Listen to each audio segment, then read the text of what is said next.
Welcome to the Veritas Forum, engaging university students and faculty in discussions about life's hardest questions and the relevance of Jesus Christ to all of life.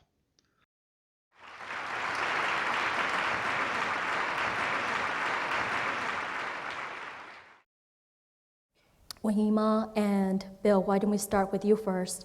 Can you answer for us, how do you and your work describe race in America?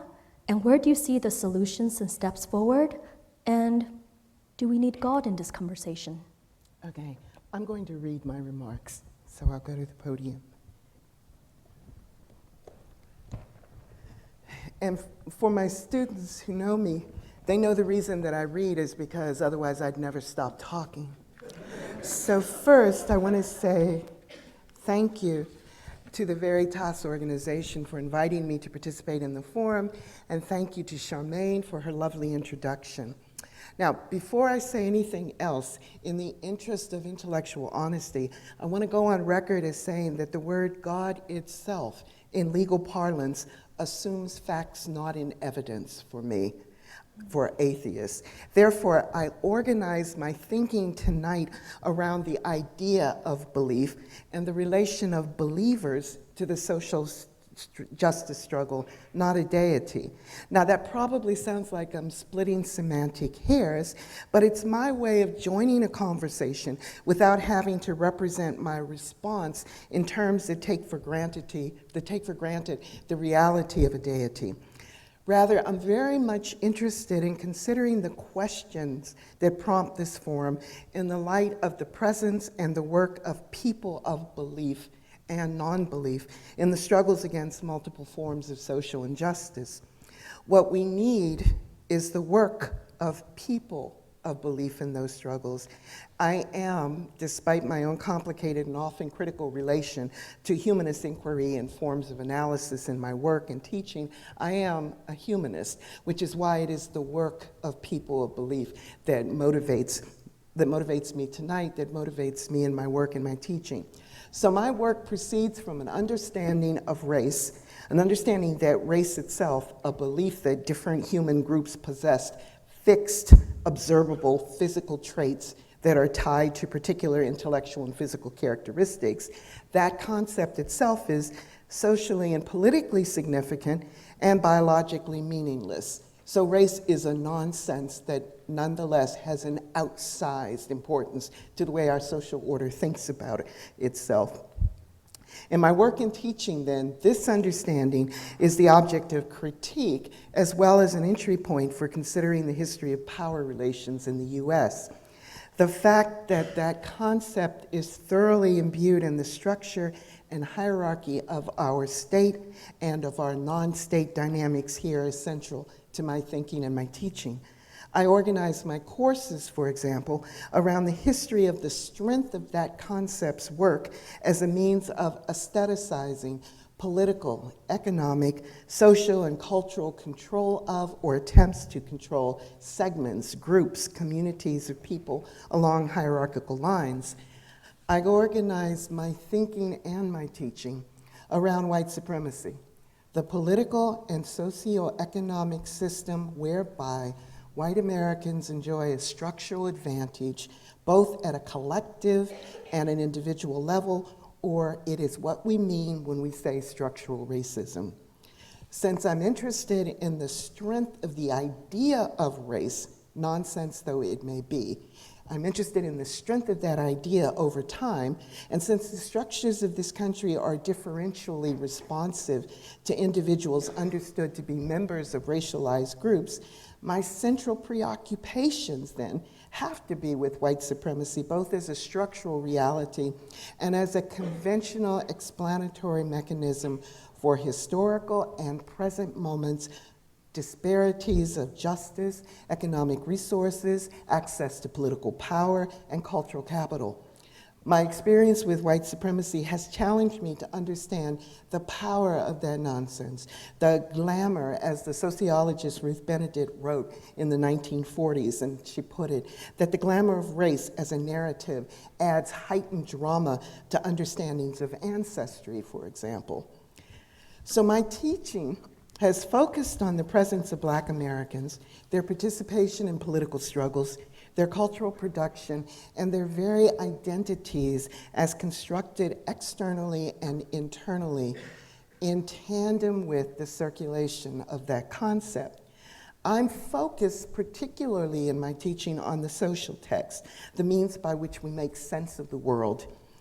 By way of illustration, one of the courses that I teach on a fairly regular basis is a course on moral panics. And moral panics are references to the culture of fear that's generated by heightened public threat around specific issues, around acts, around groups, around cultural events.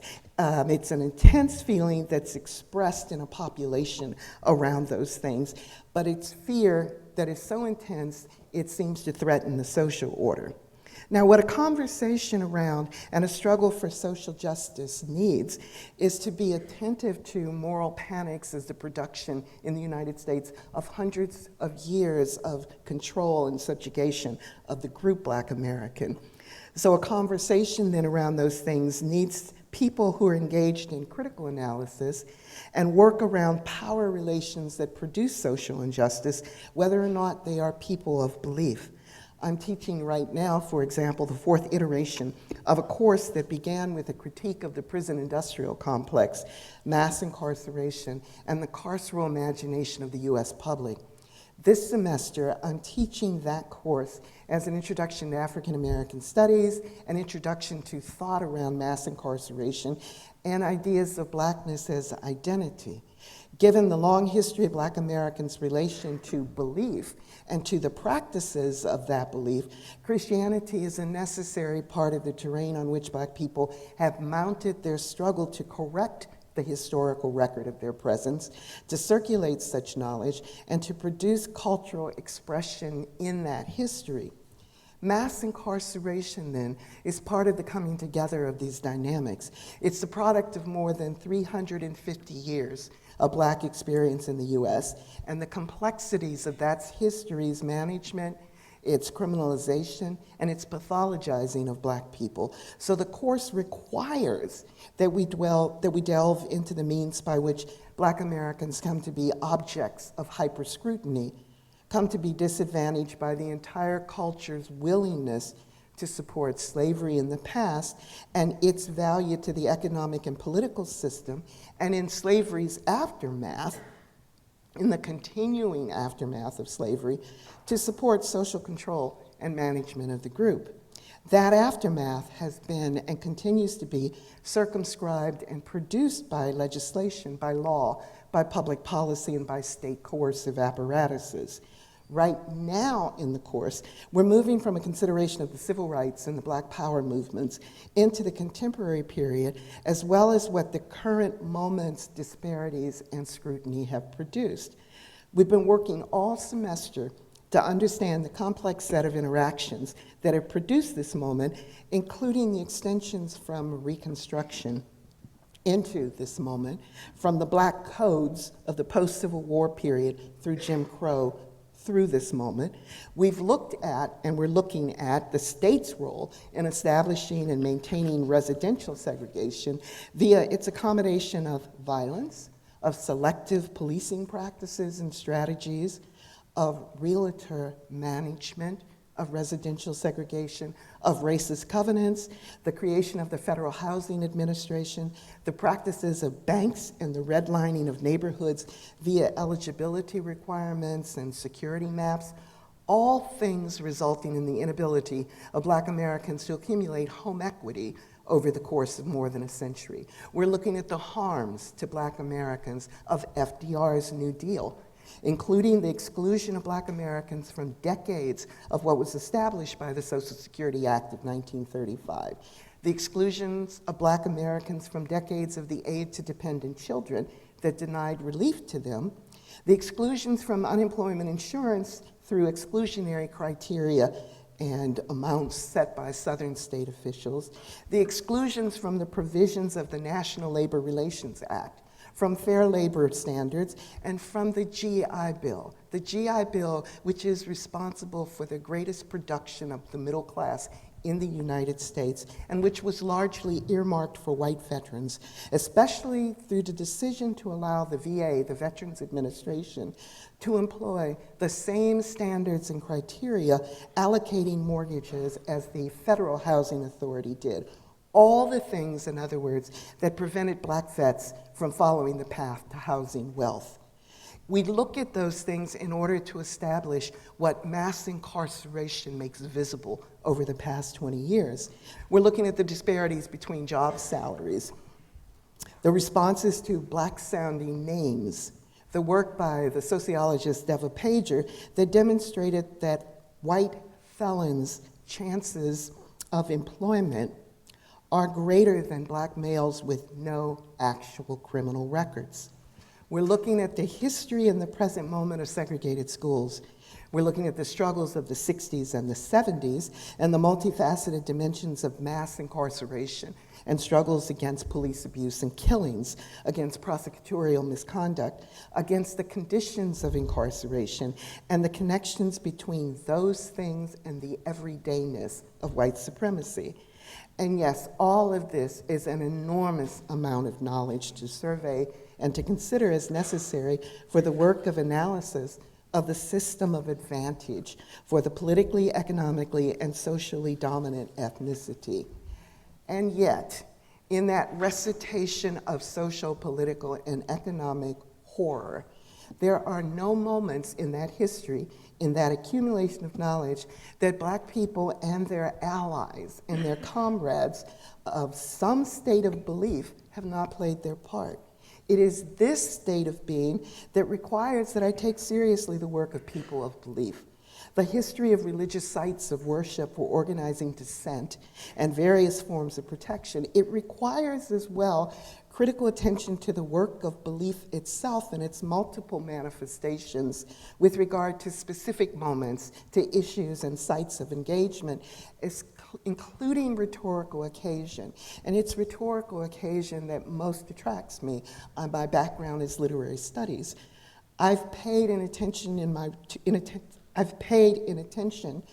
my work and in my classes to the largeness of belief communities in the US, to the narrative possibilities of belief, especially as narratives of belief are incredibly efficient at organizing believers' self-understandings as well as understandings of the social order. It is a currency, a rhetorical currency, that is incredibly useful because it itself depends upon elaborations of historical relations. I'm fascinated, in other words, by the work of belief as a kind of social, cultural, and political shorthand, a set of brief evocations of lengthier social and political engagements. That shorthand, that quick thought, is interesting to think about when political, social, and cultural analysis requires slow thought. The work of critique is slow thought. The intricate and lengthy work of building an argument, of amassing evidence, of producing a critique of the status quo. Yet I'm fascinated at the same time by the way that organized belief, both in institutional form and in the interactions among believers, has long and complicated histories also of slow thought that disappears in everyday existence, yet it can suture together believers' participation in political struggle. I've seen the efficacy and the efficiency under many circumstances of the history of belief doing its work in organizing. I'm thinking here, just as one example, the work that has gone into Moral Mondays here in North Carolina, the work that has required the ability of secular activists to work with believers and vice versa. At the same time, I'm aware of the tensions that are continually negotiated in political struggle around different worldviews. My own history with regard to faith communities, as well as my interest in considering how narratives come together to do certain kinds of work, means that I consider the differences or the difference between belief systems' bedrock commitment to the idea of a teleological faith reward, something that rests at the end of the struggle, the end of the earthly struggle, and a secular system of thought that can also take the form of a teleological reward in terms of a changed future, in this world. And I know that the questions with which we'll be engaging will allow us to expand more on these ideas in greater depth and detail, so I won't expand right now, but I did want to signal my interest in that. When I'm queried about possible solutions, because that was part of one of our framing questions, when I'm queried about possible solutions or steps forward, the first part of my response is that as part of this struggle, we should temporarily shelve the idea of a solution, because I'm intellectually committed to the idea that historical contingencies mean that the very notion of a solution, of an end to a problem, is dangerously beguiling, since it exerts the pressure to declare something finished when history shows us, teaches us, demonstrates over and over again that solutions are as fungible as the circumstances that continually present themselves. I'm more comfortable, as much as someone engaged in critical thought can be comfortable, because critical thought is the aestheticizing of considerable discomfort. I'm more comfortable with thinking about steps forward. And to that end, I want to call people to struggle, but to struggle both within the limits of what we already know and the ways that we know things, but with learning from those who engage with us and the differences of their ways of knowing. So in my intro class, for example, my students have been considering what it means to have allies in struggle, to have comrades, to think about how one recognizes that people from outside of the NATO Black American community are interested in, are present for, are part of the struggle against white supremacy, that they're trying to think through what that work might be. My students then are trying to think with them about what that work might be. And I end up in the class reminding them again and again that the struggle against white supremacy is hundreds of years old, as the question of how our allies themselves might function in that struggle is hundreds of years old. I'm reminding them that the question points back to them at the same time that they have to think of what is demanded of us as we become allies or comrades to other people in other struggles. Thank you. Thank you very much.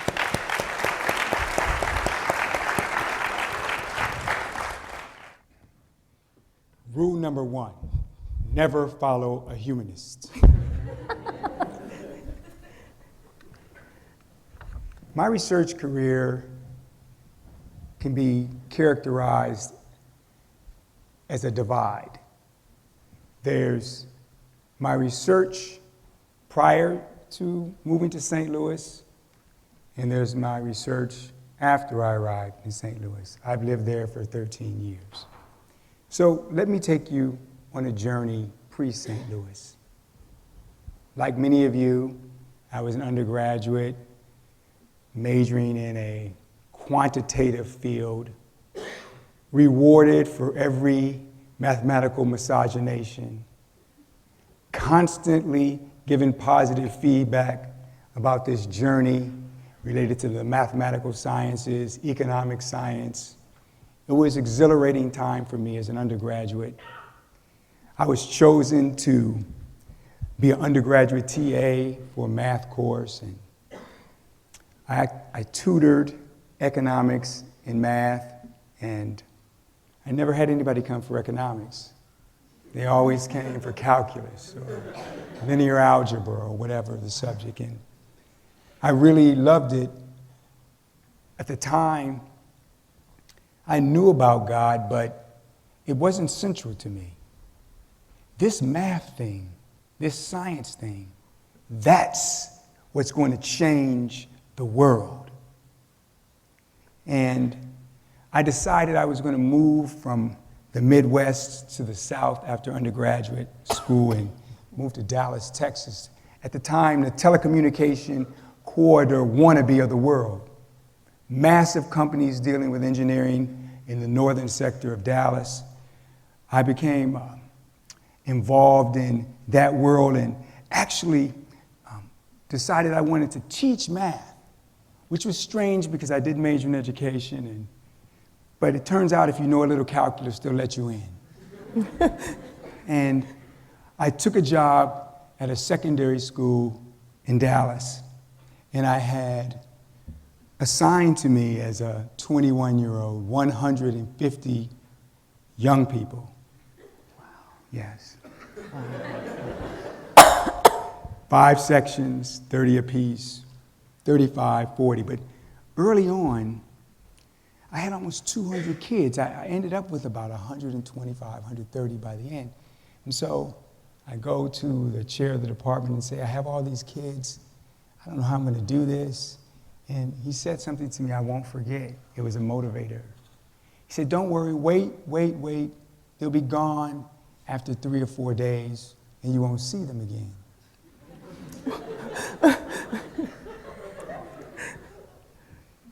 My classes were as follows: Fundamentals of Math 1, Fundamentals of Math 2, Consumer Math 1, Consumer Math 2, and Life Skills. They all use the same book.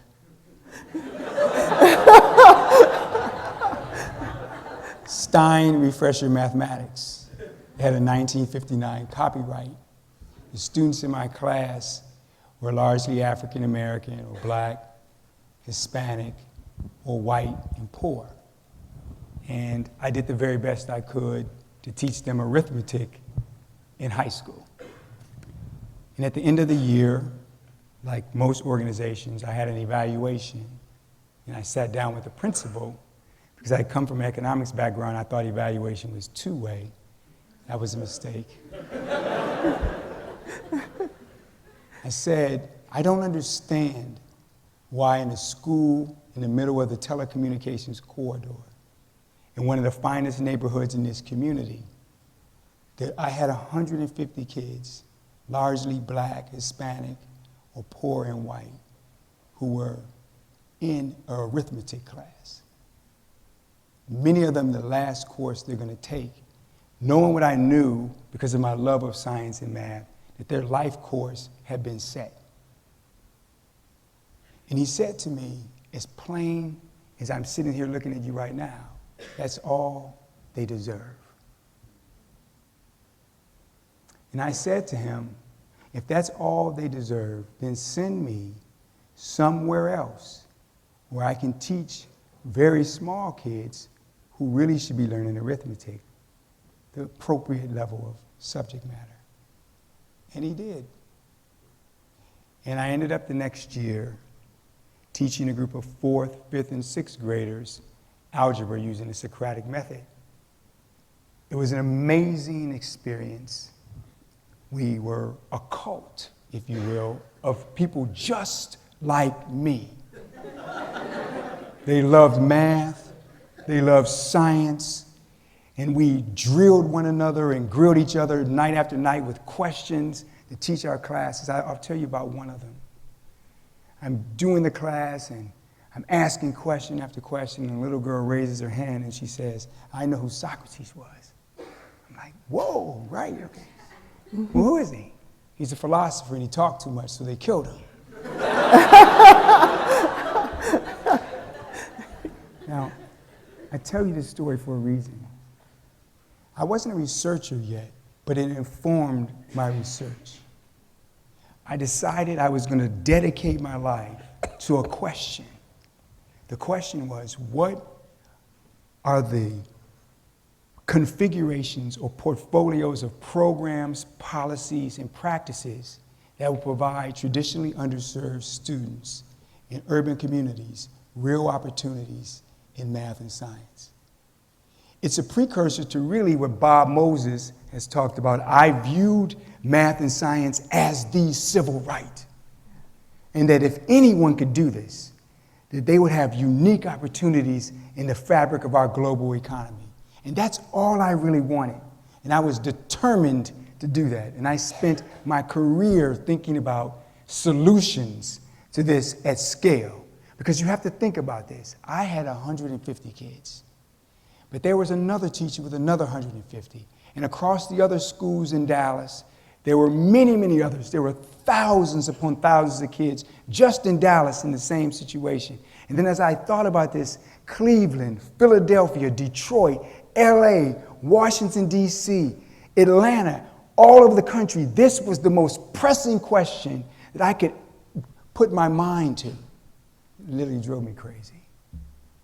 Because you're talking about an instrumental solution in the context of a massive set of political regimes that my colleague just alluded to, there was no one answer. And this was really hard because I was in math and there's always one answer. But in the context of the politics and the like, there wasn't ever one answer. And I will say this, and I'll make it simple. Every person deserves a great teacher. And one of the questions is God involved with that? I don't want to be flip. We've been asking that question about giving kids great teachers for a long time. We simply don't have the will to give every kid a great teacher in America. We don't. Because if we did, it would have happened already. And so I could go on about the solutions we came up with over time, but I won't, because I want to get to what happened after I moved to St. Louis. I made a decision after my early work that so much was happening in the schools related to the kids' developmental issues, the psychology of living in these stressful communities that we have created.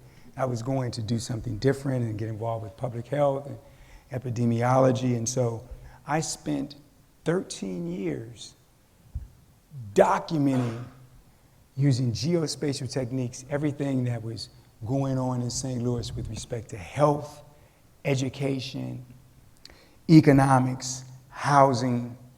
It was me taking all of my math and science and putting it in maps to show people in that community, you know, what the heck is going on here? And then, on a day in August, just a couple of years ago, the news breaks that a young man is shot in one of the very communities that I mapped. I feel nothing.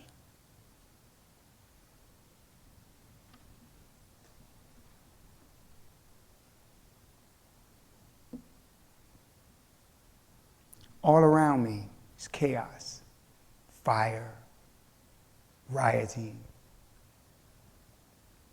pain, fear, suffering.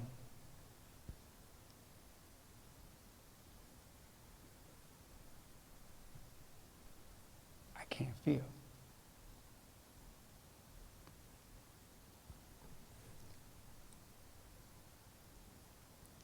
Quantitative research is wonderful. You're trained to not have emotion. You're trained to just crank out the number.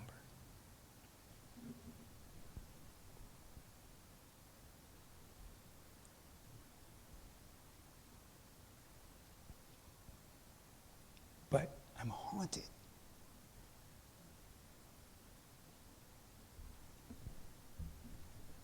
Why don't I feel? So I put my maps away,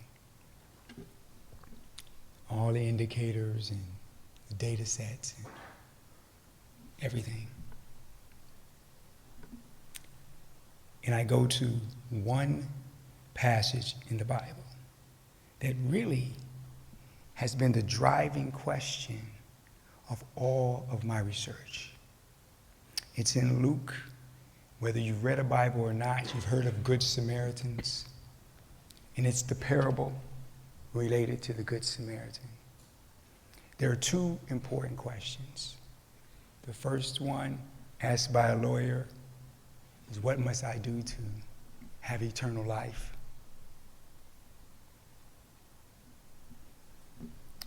A second question emerges because he answers it. Love God with all your heart, all your soul, everything you got, just give it all. And love your neighbor as yourself. The lawyer seeking to justify himself says, but who is my neighbor? I'm going to tell you all, that's when I became a scholar. PhDs, master's degrees, whatever, because as I looked at the question again, not with maps, not with GIS, not with epidemiology, I had to ask myself, what is this question about? And why is this question, who is my neighbor, so important? And if you have a chance to just look at it, historically, that neighbor question had always been answered, that your neighbor is someone just like you. It was the context of a Jew asking a Jewish person. They had been taught, there's archaeological digs of it, that they had always answered that question, is someone just like you?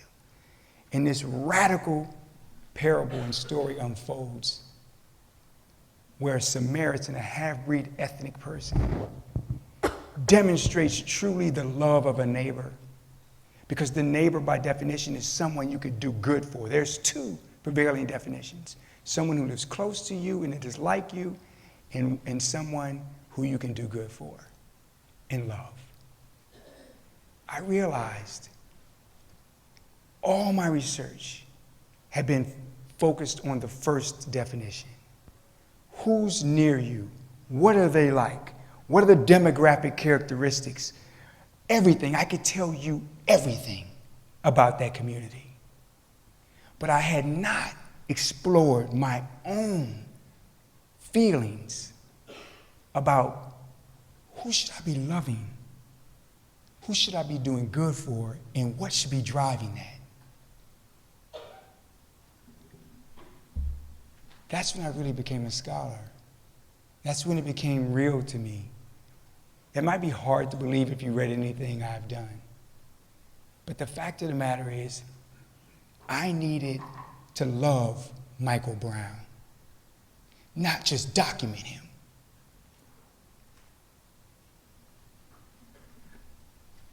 I needed to love the police officer, not just loathe him. I needed something different to do that. There was no academic book that was going to take me to that space. So you ask about solutions. I believe research provides us wonderful instrumental notions that we could apply in public policy. I feel as though I could wax eloquent with anyone about what those policies might look like. I'm good at spending other people's money. But you will not get to the point where you will even view that it's important to use the resources of this country to help your neighbor unless you value them and love them as humans. So I am hopeful. You asked me if God has to be a part of it. I tried it without it. I came up with pretty darn good solutions, but I think I fell short. And it's when I've tried to do it in another way, where I seek wisdom, counsel, prayer, and a biblical frame, that I think, for me, that's where the hope is.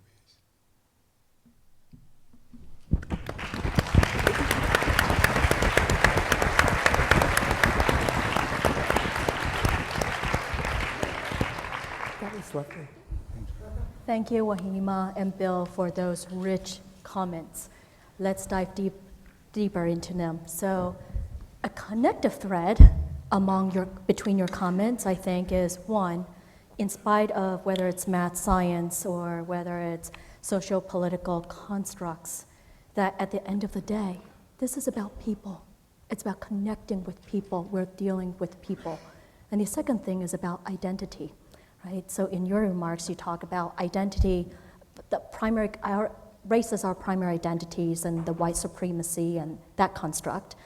And in your remarks, you talk about when you were with those fourth and fifth graders, you're like, you identify with them.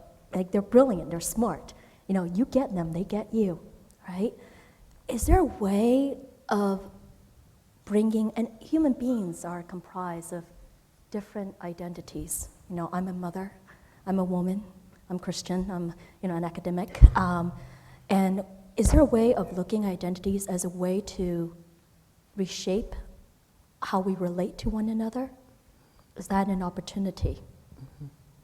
Yeah, and actually, I'm interested in thinking about work as a shaper of identity.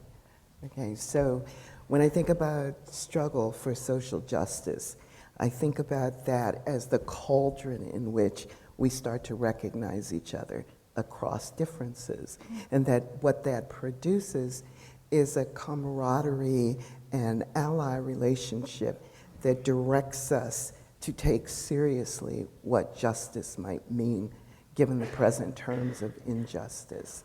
So where identity can be thought of as an external imposition, which is why I'm interested in a critique of the social order and the identity that is produced by that history of white supremacy, I think about the countermeasures to that internalizing of that external imposition. And people produce multiplicities of their own self-understandings, and if I think about my own personal history, I'm one of 8 children. My mother was a lifelong church woman, my father was a minister, my stepfather was a minister, and of the 8 children, 6 of them are believers, so on a day-to-day basis. And as a child, when I began to think of myself as something that wasn't captured by the church experience, by my parents and my siblings' Christianity, I had to figure out a basis through which I could continue to feel close to them. I mean, beyond the everydayness of family relations. And I had to think about how that might extend into the world. What then would be the glue that kept me connected to the world and to my family in a meaningful way? What was it that I had in the place of something that I knew I lacked, which was their faith? And what I had was this incredibly complicated, because I am a reader and a writer, an incredibly complicated relationship to narratives. It's why I talk about it all the time. What are the stories that people tell? And when they tell stories, what are the building components? What are the building blocks of those stories? What are the things that people can say and not have to say a whole lot more about? What are the things that people say that requires we say a whole lot more? What are the ways that people can come together so that the exchanges of knowledge, of care, can be articulated in a way that binds people together? Does that make sense as an answer? Yeah. Thank you. And then Bill, I mean, that neighbor question is really a question about connecting on what different aspects of identity, right? So what are your thoughts on that? Well, we're at Duke University, and I will submit to you that outside of probably the physical sciences, engineering maybe, every other discipline here, for sure in arts and sciences, is driven by the question of neighbor. Sociology is a question about who is your neighbor.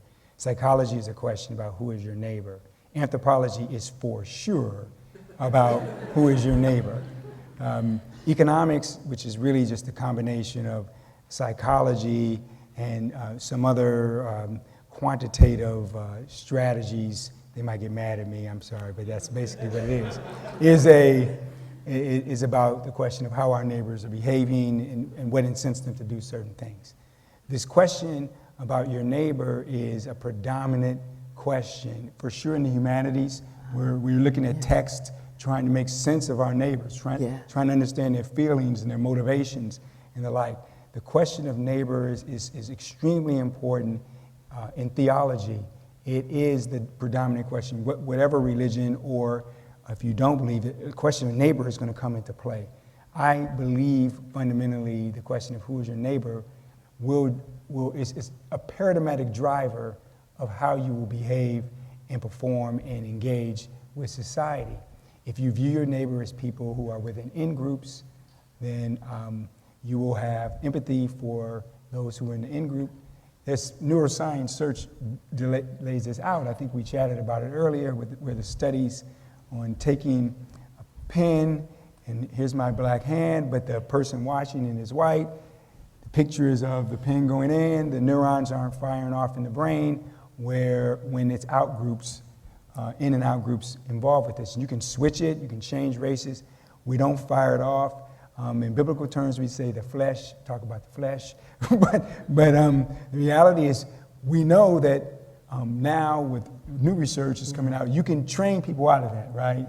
They're working with police departments and other people. But it's a question of neighbor. We end up defining people in certain ways, and literally our mind controls how we have empathy. People lack empathy sometimes for in and out groups simply by how they define who's in and out.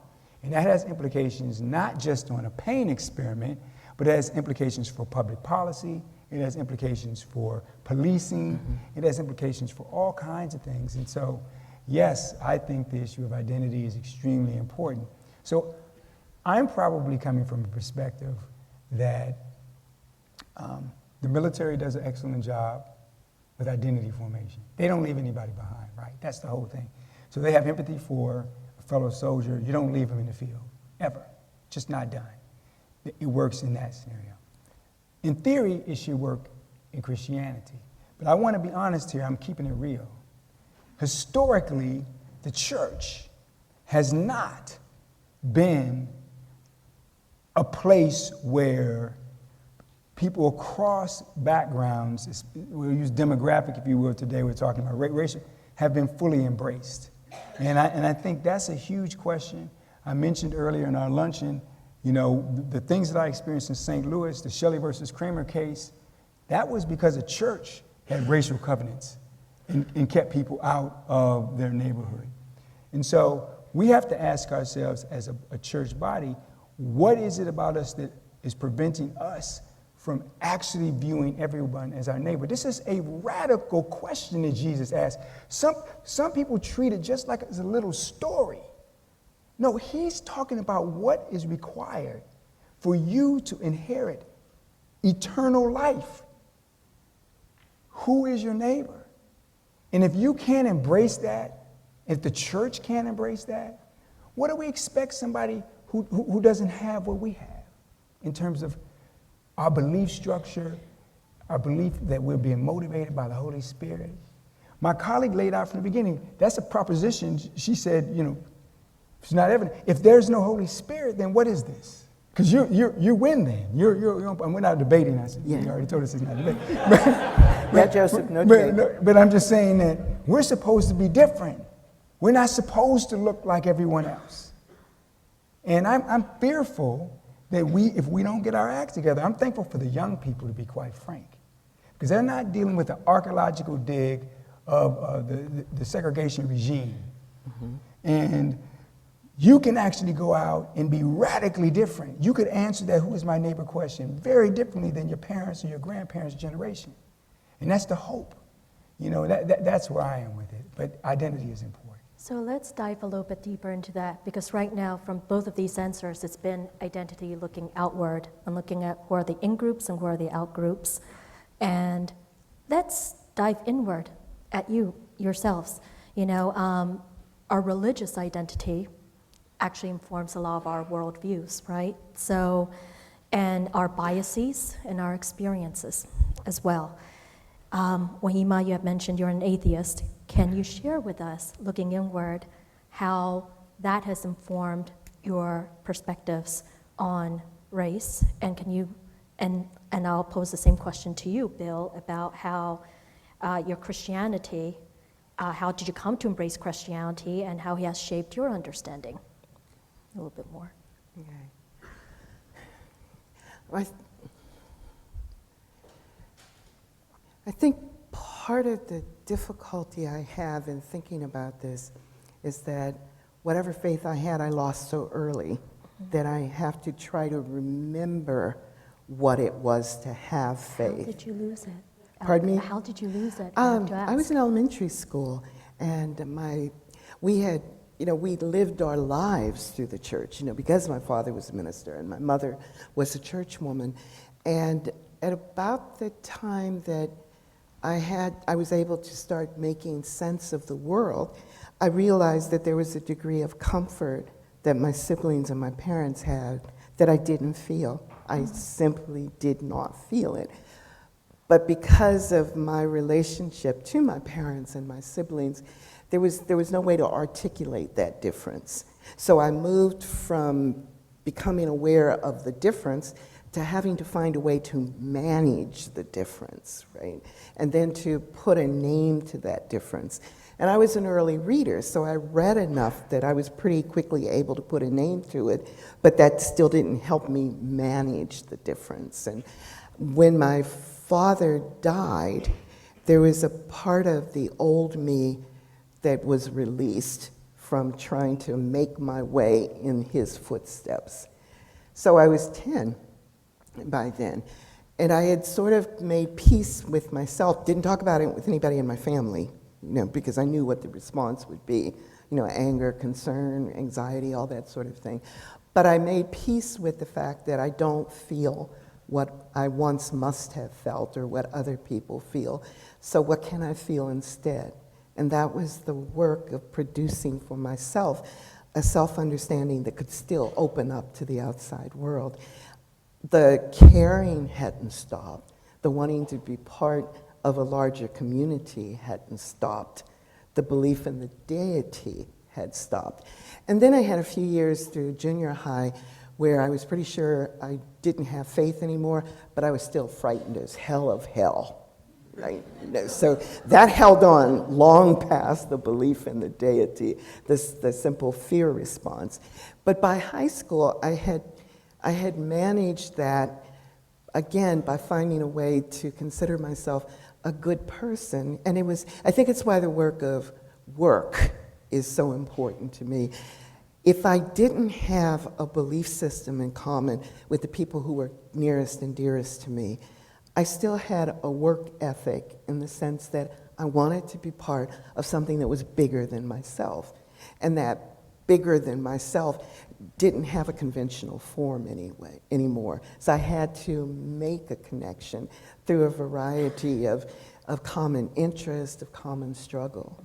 I think that's where, for me, what came to fill what was missing once I lost faith was a sense of the rightness of being part of a struggle for, and listening to Bill, a struggle for my neighbors, because I wasn't apart from them despite that big new lack.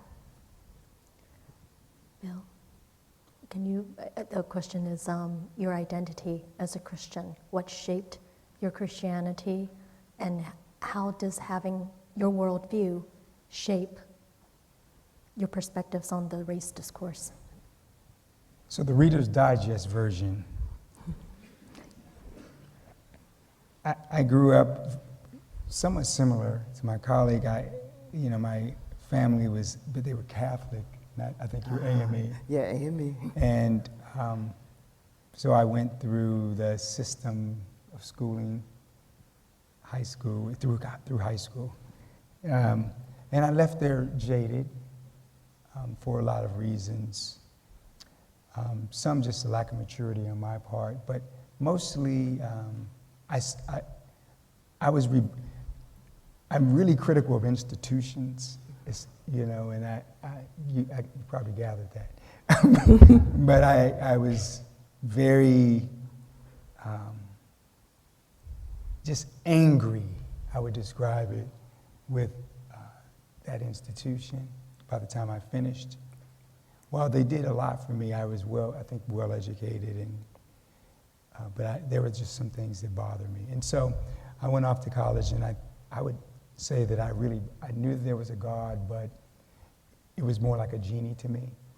And I prayed when things got difficult, but mostly I was a pagan.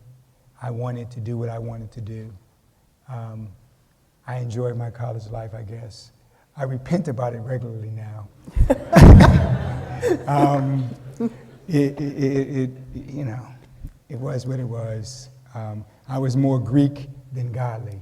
And, it was just real, keeping it real. I'm not going to fake. And I moved into young adulthood, again, as I said in my talk, believing in science and math, and that was my idol, if you will, that it was the great equalizer for American society. And that's what I bowed to and lived for. And I had some people attempting to minister to me through sports and other things. And,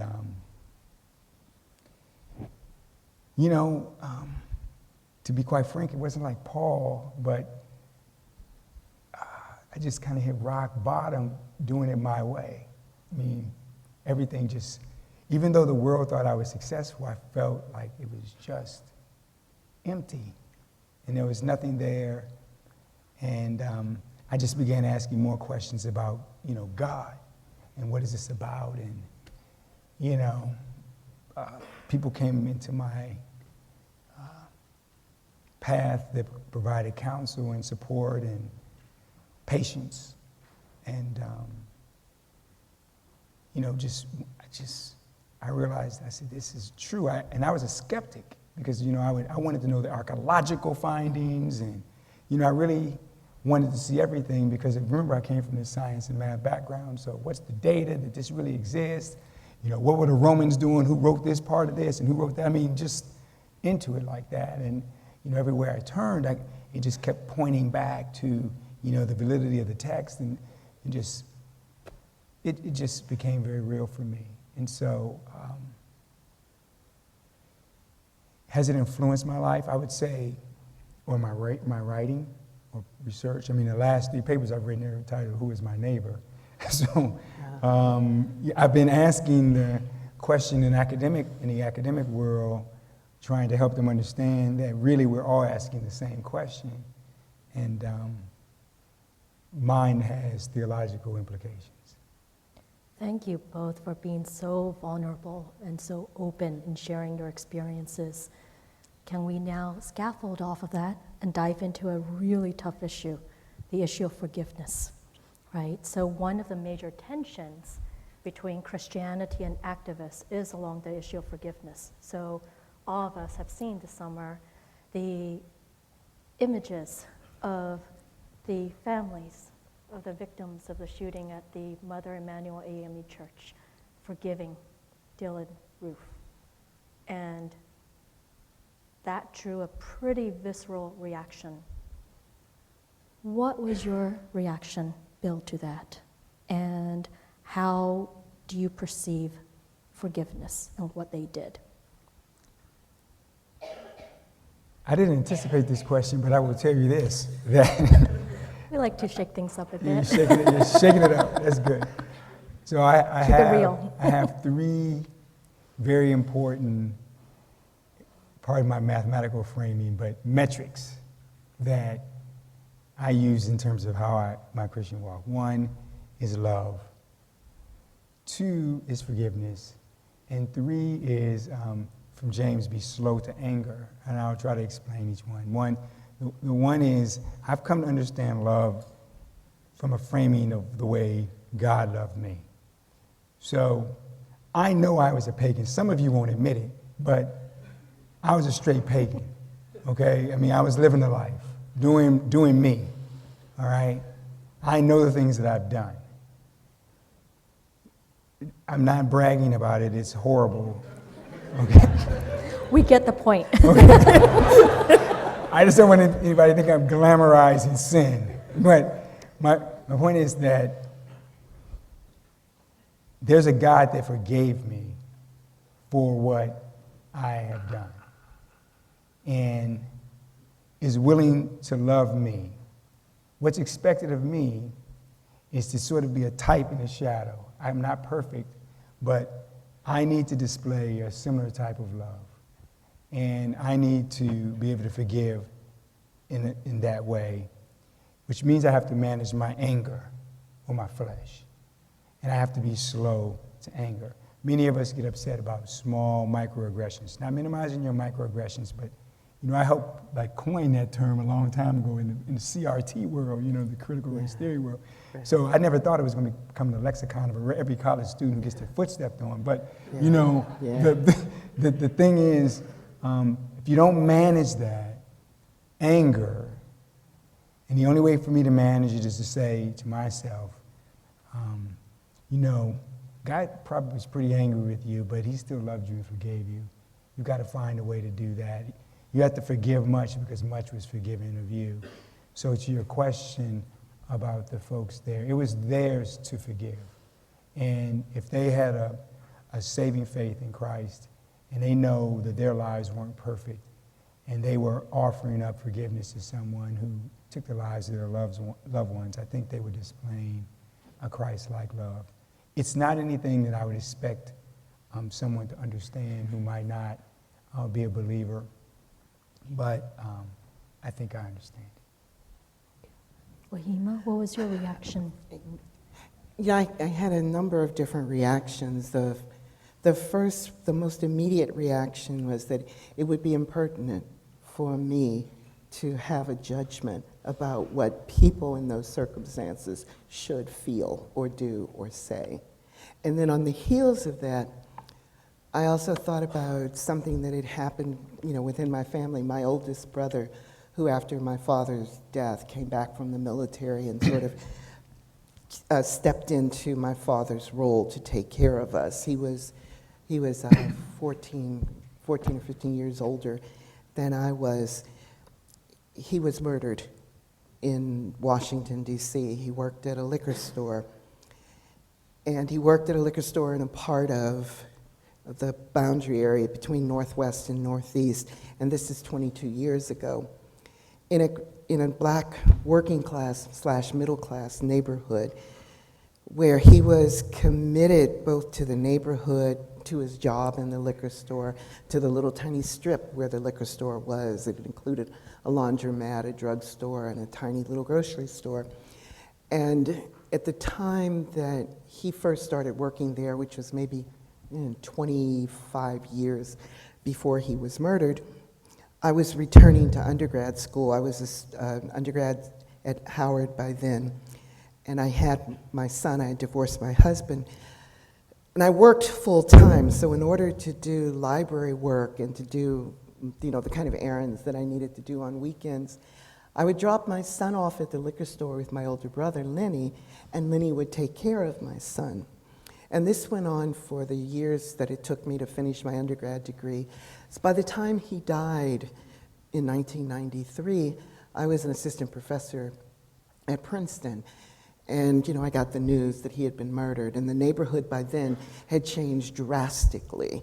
And it was still a black, poor neighborhood, but it was no longer a neighborhood that was knit together by certain common interests. It had become hideously fractured, by poverty and by everything that goes with it.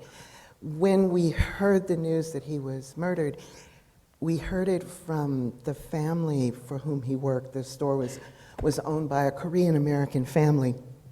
And Lenny was close to that family.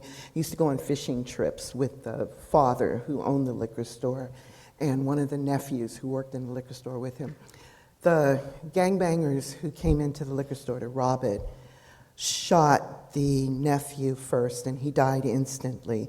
The father of the family that owned the store was in the back, in the warehouse part of it, and Lenny was out front. And Lenny was shot, but he didn't die immediately. So when the owner came out, he saw his nephew, who was clearly gone. But Lenny still lingered, so Lenny died in his arms. And through that period of time, I had already been, as a young person in the 20s, I'd already been working on prison parole, work. I had been helping prisoners get their GED, their general education equivalency diplomas. But by the time I was an assistant professor, I wasn't necessarily doing that work on a daily basis, but I had become more interested in prison abolition and restorative justice.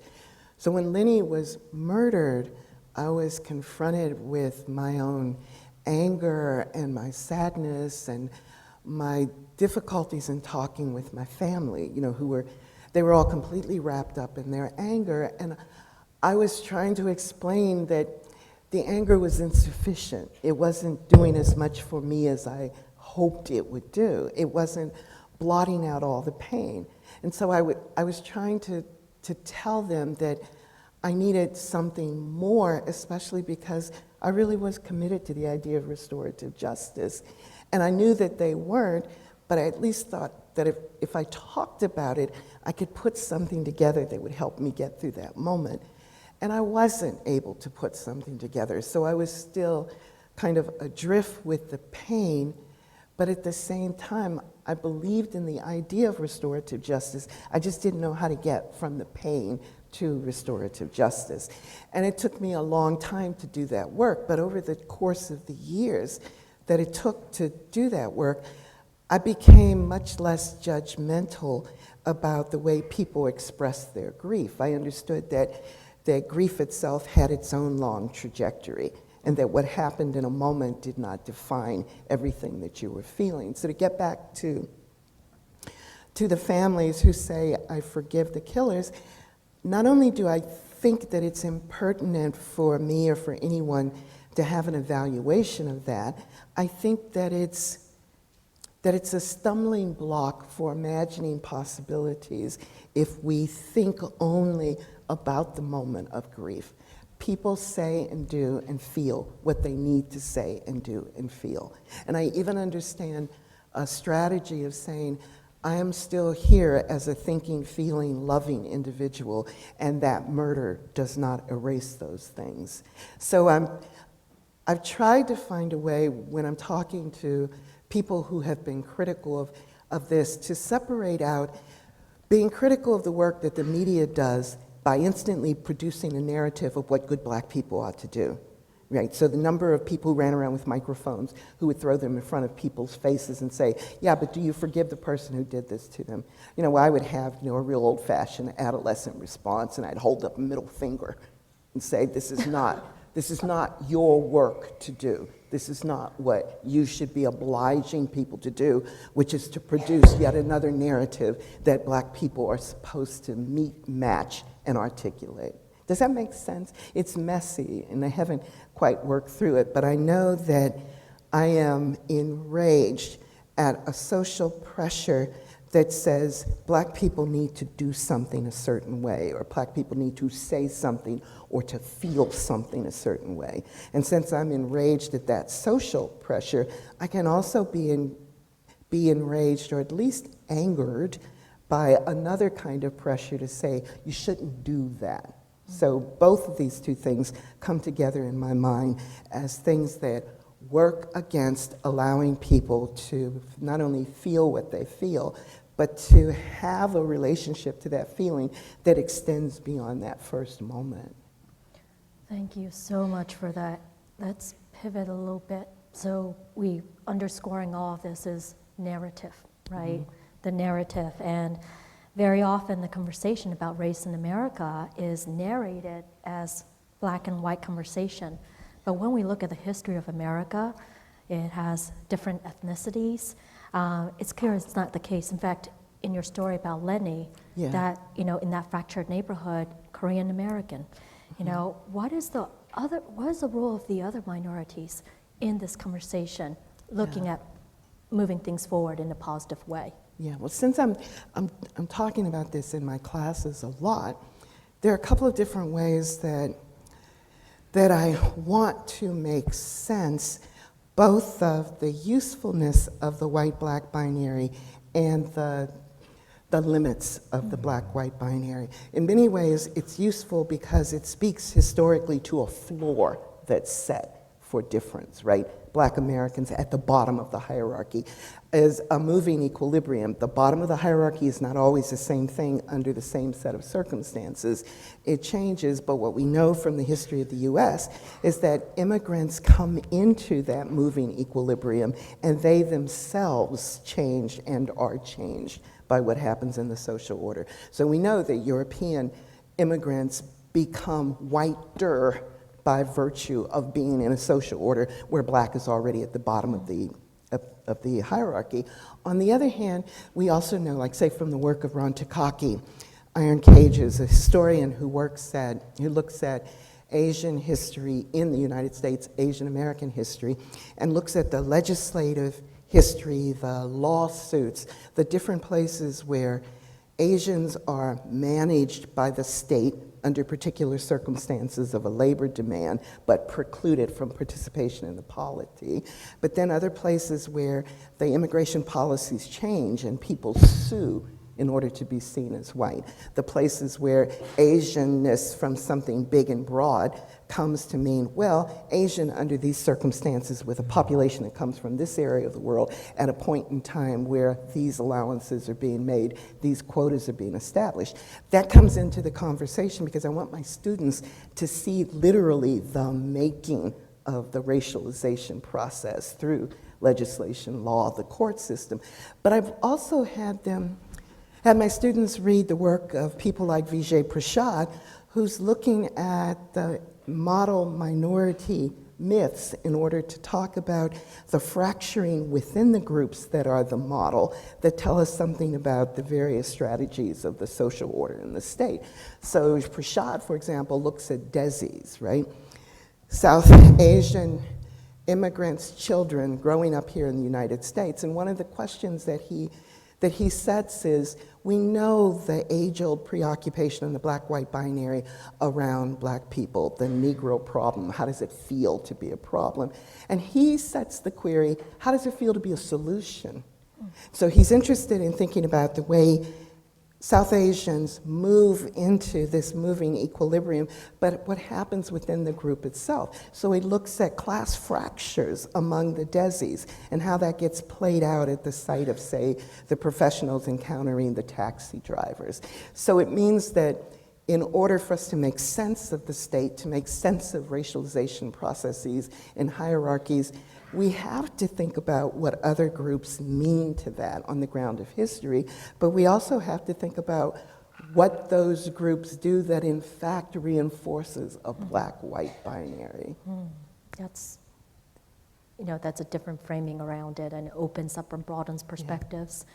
Bill, in your geospatial work, I mean, even the work they've done, you've seen different minorities as Not in part. Missouri. Not Missouri, but when Missouri you were in is, Dallas, Dallas when you very, talk about yes. black, Hispanic, Yeah. and in Missouri, Oh, sure. there are many, many different. Yeah. But you're informed by your entire length of experience, not just what you Sure. see in Missouri. But how can other minorities enter in a positive way to help move this conversation forward in a positive way? That's a little different question than you asked here. I don't remember. What was the question? But that's perfectly fine. First of all, and I agree with everything you say, I think that the binary of black-white is useful but limited. However, it is informing other ethnic and racial groups because of the way America is formulated. You can't ignore that. It's almost a necessary condition to understand, and then you're able to understand how other groups are socialized in the context of this particular thing that is well established in code and law in this country. I think that when we talk about positive engagement, I like to just take it down to a micro level for just a second. And I hope you all don't think I'm crazy, but I'm gonna use a WashU example. I play basketball. I go into the gym, and it's a Saturday, and I'm looking at the basketball courts, and there's 3 courts. There's one where I call this the people, they could really hoop. And it was integrated. It was a court of blacks and whites and Asians, and they were balling. I was like, I'm going with them, all right? And then there was the middle court, mostly white kids, mostly law. They were all hanging out with each other. And then there was a third court, I think they were mostly Chinese American, or Chinese students, international. They had their own court. And I just sat there and looked at it, and I thought, something's wrong with this picture. The only court that looked like it was supposed to was the one where the people could hoop. And the other ones it was all segregated. And then I walked into the cafeteria, or we don't have cafeterias anymore. That's when I was an undergrad. These restaurants that these students have.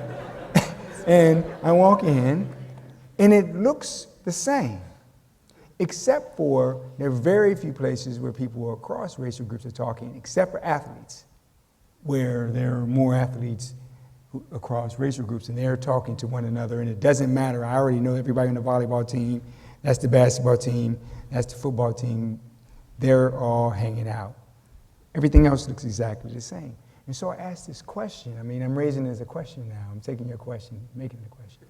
Why are our campuses, where we make a claim that we bring you all here, not just because you're scintillatingly bright, but because you come from a wide swath of experiences in racial and ethnic and SES backgrounds, and you come to this training ground and in many ways segregate yourselves? Mm-hmm.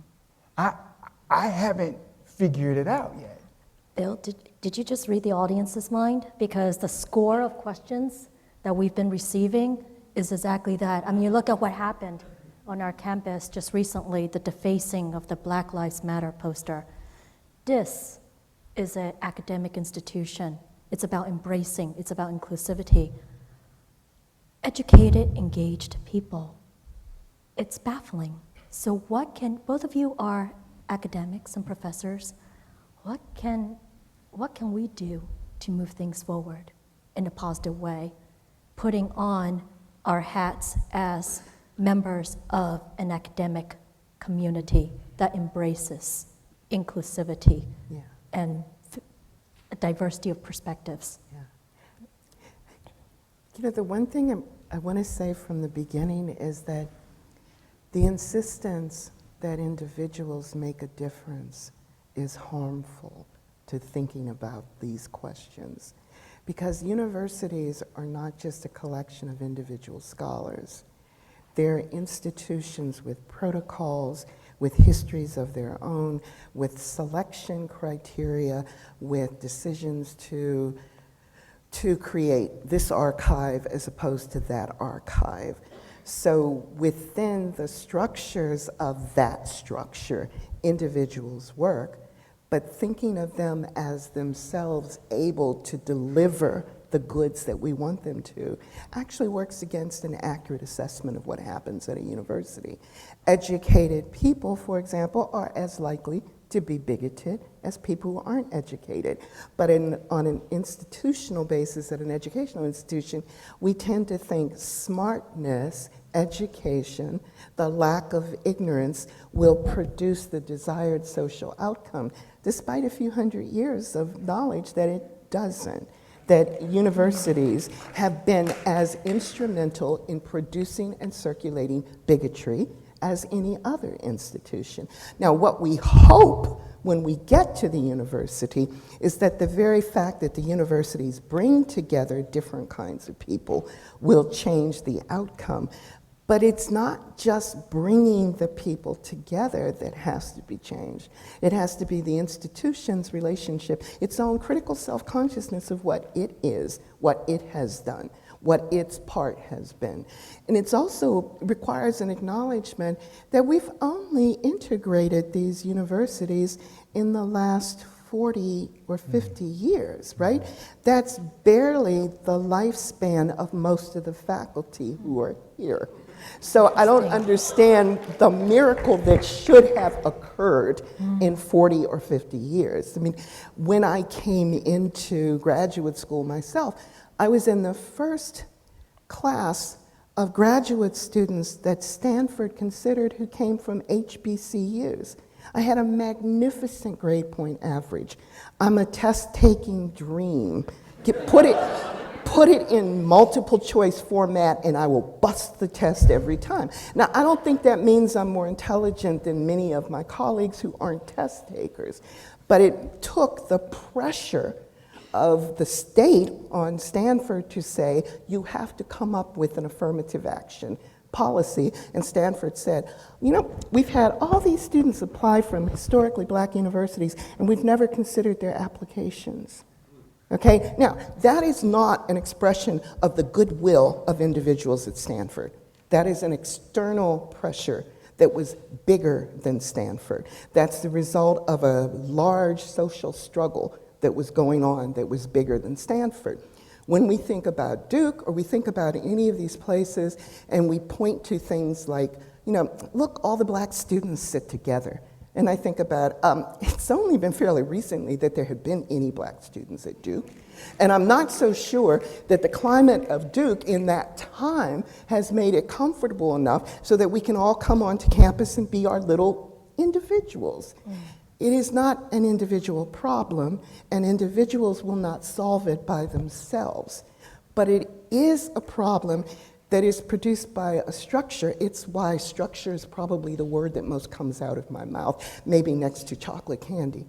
It's my insistence that history does not cure itself by virtue of the good intentions of pleasant people. It's bigger than that. It requires more of a commitment than simply bringing people together. We've had university systems that for a couple of hundred years in the United States have been instrumental in producing disinformation or bad knowledge or pseudoscience around race, around ethnicity, around gender, around sexuality. Universities don't heal themselves by themselves. They live in a matrix, a complicated matrix of social evolution that struggled, that's the other word I say. So structure, struggle, and chocolate candy, my building blocks of narrative. I think you just laid out a challenge to everyone in the audience for a commitment, and you also provided, both of you, a rich context for which to think about, be aware of the structures, but structures are created by individuals. And that's, there's an opportunity as a collective to... The problem that I have with that is that not all individuals are equal in the way structures are created. So structures are created by elite forces that have much more influence than, say, the undergraduate student who walks onto campus from a poor background, who manages to find a way to present him or herself. So yeah, structures are made up of individuals working, but they're not made up evenly of the individuals who are part of it. I think that makes sense. And so Bill, what can academic institutions as places of learning, you said earlier in your remarks, Wahneema, that we can't say solution, but make a progress, take steps forward as part of our longer historical narrative. How can we take steps forward from your perspective?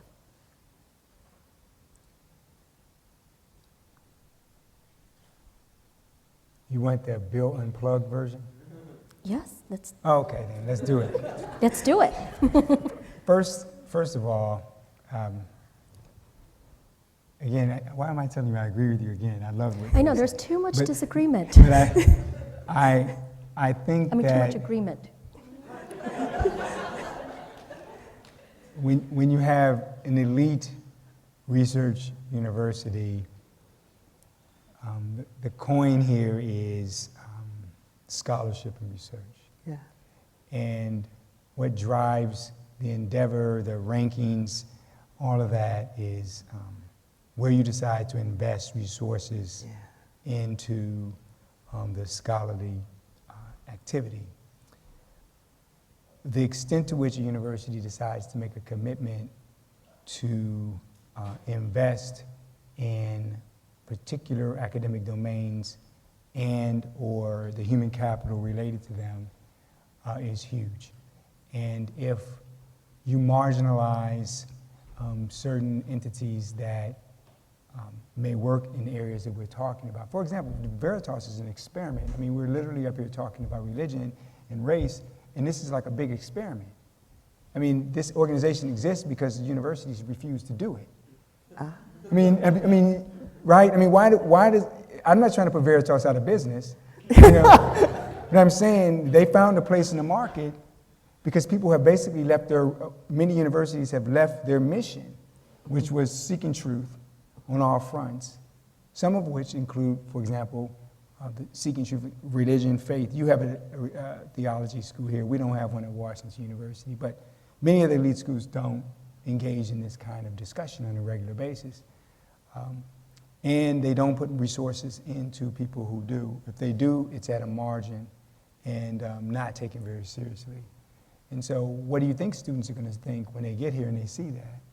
You know, there's a lot of things you could study through, my colleague who introduces deals with genetics and race. Well, that seems like that'd be a great area to invest a lot of money into. That's actually, you know, not trying to get you a free plug. But I mean, that's a huge deal, right? It takes science and social science and brings the nexus together along with action that you can do in the community, like a Durham, like North Carolina. Well, why don't you have a huge center dealing with that? Why isn't that big? Well, I mean, she's great. Build around it. I mean, there are people here with talent. You could be building around it, and you get students involved, and you create community in that way, and they start seeing the world in different ways, as opposed to what we currently do, which is really not create a lot of community. You know, you mentioned the forces. There are forces that keep you, in the context of university, within your quote-unquote discipline. As if those things are artifacts that weren't really created and constructed and the like. And so I think that there are a lot of ways we could think about how we build the university structure, really radical, different ways of building community and thinking about knowledge development that don't have to align with the way we currently do it. But it's extremely difficult in the arms race called U.S. News and World Report for any of us to get out of the sort of siloed kind of structures we have in the academy. It's really hard for those in the top 25, and the people you see innovating know they don't have a chance to get in the top 25. And then many of you wouldn't go there because they're not in the top 25. And so, you know, it's a vicious cycle, but I do think that we can think about how we design community on campus in a very different way around intellectual ideas, intentional, purposeful, with the hope of generating a new cadre of people who think about knowledge development in a different way. Right now, we don't do it. And I'll tell you, though, I'm the graduate school dean. There's nothing more siloed than graduate education. Yeah.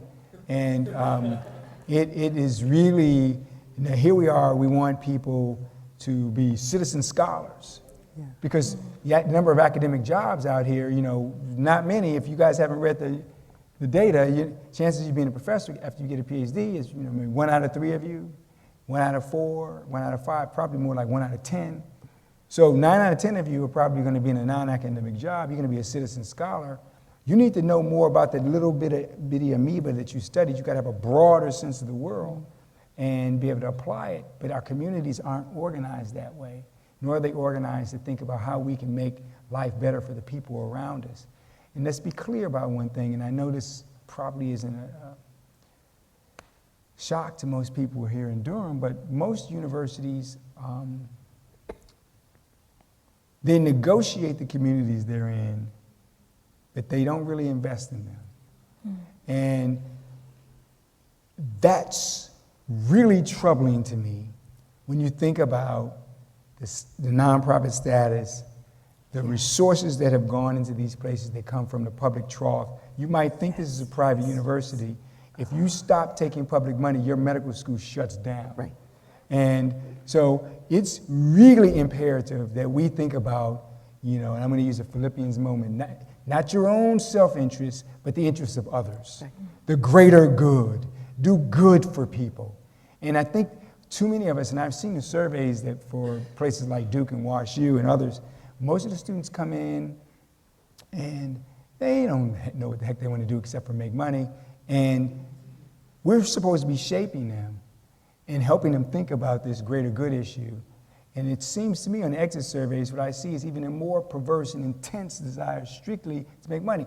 I know, my grandfather told me the best thing you can do for a poor person is not be one of them. You know, because if you have money, you know, you can help other people. I get it, you know, I understand. I'm not coming up here, I'm not speaking against making money. I'm just saying that there are a lot of things that you could be prepared to do in life. They may not take you into the greatest financial revenue streams, but it would make a heck of a difference in society.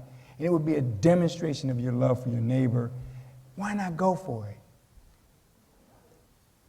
But our communities aren't set up like that, and that's heartbreaking to me.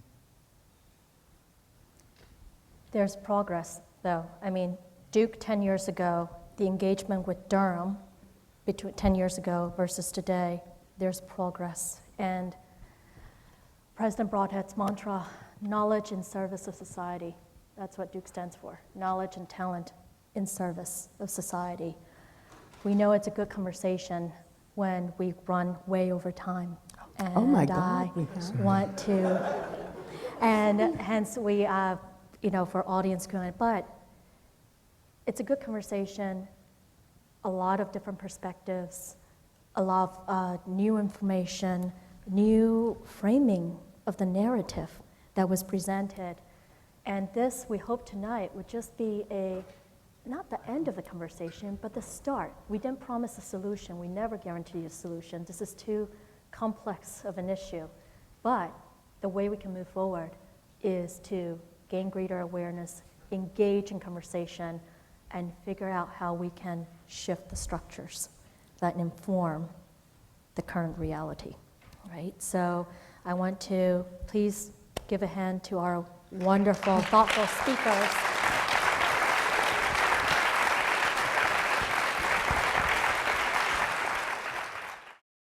For more information about the Veritas Forum, including additional recordings and a calendar of upcoming events, please visit our website at veritas.org.